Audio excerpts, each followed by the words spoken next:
Muchos amigos, pocos hermanos, pocos leales, muchos falsos, pocos valen, ninguno se salva. Espera que te avasallen, una cara, dos verdades, apariencias engañan, selecciona los que valgan. Que no te caigas si otros quieren derrumbarte, que sigas de pie en esta lucha, no dejes tumbarte, volverse a levantar es de grandes. Dime qué quieres hacer, que no ves que tu odio es su sonrisa y su placer. Cura las heridas, juega partidas con la muerte, no te fíes, solo tú puedes defenderte. Solo busco cobijo donde sollozos se conviertan en un nuevo amanecer, una sociedad justa en la que crecer, donde las putadas sean leyenda urbana, donde los amigos te lleven en el alma y no te jodan ni te vendan por gusto, y gusto de creer en que la moda pasajera tan solo sea un susto. Cuenta cuántos valen la pena, ok, y ahora piensa quién estará en los problemas. Son muy tontos pero se inventan perfectas estratagemas para fastidiar esa falsa amistad, ¿que no lo veis? Mis letras brotan de tanto dolor que carecen de color, borrado por aquellos a los que les di mi amor y lo tiraron al contenedor. Puta adolescencia, yo soy joven y maduro pero vosotros no tenéis vergüenza. La música es la única que me aleja de la realidad, mi debilidad se esconde detrás de un papel.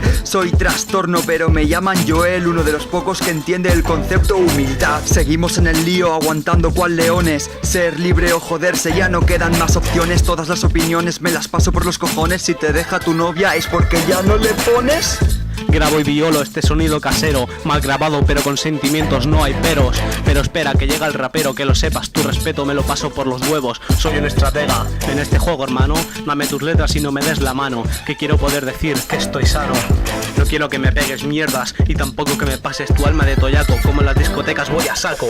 Maté con matarratas al rey de la selva, esa mujer que perdí, aún quiero que vuelva. Tengo la fórmula para que el dolor se disuelva, y a la vida yo siempre le doy más que una vuelta. No soy partidario de las guerras ni de las minas, no soy injusto, por eso justicia para Palestina y para los inocentes de un país de mutiladores, donde pagan los justos y se libran los pecadores. Pego más fuerte que una palanca, quise cambiarle el nombre a la Casa Blanca y vestirla de rojo para que le representasen sus acciones y en definitiva todo lo que hace.